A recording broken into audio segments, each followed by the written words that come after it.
Welcome back to my channel Alifa and Amija Sammu. আশা করি আপনারা সবাই ভালো আছেন। আবার চলে এলাম নতুন একটা ব্লগ নিয়ে। আর আজ আমরা চলে এলাম ইন্ডিয়া রেস্টুরেন্ট, যেটা কিনা ভিআইপিতে আছে, ভিআইপি রোডের ওপরে, কৈখালি। তো পুরো রোডের ওপরেই আছে। এই যে আপনাদের রোড সাইড ভিউটাও শেয়ার করছি। আর এই যে ওদের টেক অ্যাওয়ে সেকশন এই সামনে, আর পাশে একটা চায়ের দোকানও ছিল। আর এই যে ঢোকার সাথে সাথে লিফট, সেকেন্ড ফ্লোরে গিয়েই ওদের ডাইনিং সেকশনটা। এই যে আমরা চলে এলাম সেকেন্ড ফ্লোরে। আর ঢুকেই খুব সুন্দর একটা অ্যাম্বিয়েন্স, ওপরে খুব সুন্দরভাবে ডেকোরেশনগুলো করা আছে। খুব বেশি দেরি না করে মেনু কার্ডটা দেখে ওখান থেকে কিছু অর্ডার প্লেস করে দিলাম। বেশি কিছু খাইনি, স্টার্টার তো আইটেম নেওয়াই হয়নি, ডাইরেক্ট মেন কোর্সে চলে গেছিলাম আমরা।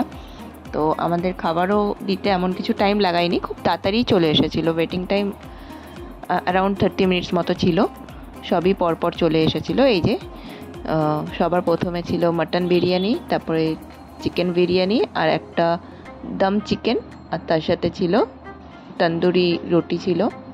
ব্যাস এই কটাই।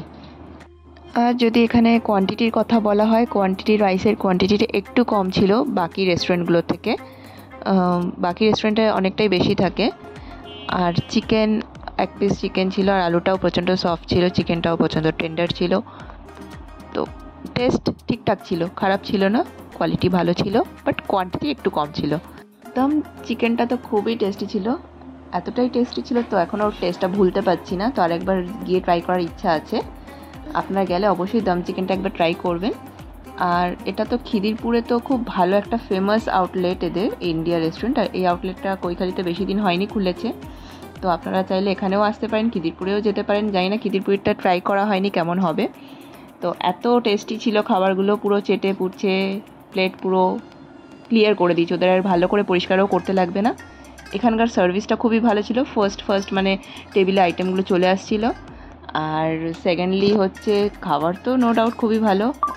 দম চিকেনটা আমরা পার্সেল করে নিয়ে এসেছিলাম, একটু বেশি ছিল বলে। সব শেষে আমাদের বিল এলো 1206। মিনারেল ওয়াটার ইনক্লুড ছিল এটার মধ্যে, আর পার্সেল ছিল, ওই জন্য কন্টেনারের চার্জটাও নিয়ে নিয়েছে। তো আমরা খেয়ে দিয়ে তো তাড়াতাড়ি বেরিয়েও গেছি, বেশি টাইম লাগেনি, কেন রাতটাও বেশি হয়েছিল। আর শেষে এই যে মেনু কার্ডটা অ্যাটাচ করে দিয়েছি, আপনারা চাইলে পজ করে করে দেখতে পারেন ওদের মেনুতে কী কী আইটেম আছে, মেনুর প্রাইস কত, খুব ভালোভাবেই এটা ক্যাপচারটা করেছিলাম। আর যেটা আমি সব শেষে বলে থাকি, আপনাদের যদি আমার এই ব্লগটা ভালো লেগে থাকে, লাইক, কমেন্ট, শেয়ার আর সাবস্ক্রাইব করতে ভুলবেন না। আর যদি আপনারা আমার এই ব্লগটা ফেসবুক পেজ থেকে দেখছেন, তাহলে পেজটাকে একটু ফলো করে দেবেন, লাইক করে দেবেন। আর আজ এখানেই থাক, আবার দেখাবে অন্য কোনো একটা ব্লগে। ততদিন ভালো থাকবেন, সুস্থ থাকবেন। আর আমার এই পুরো ব্লগটা দেখার জন্য আপনাদেরকে অসংখ্য ধন্যবাদ।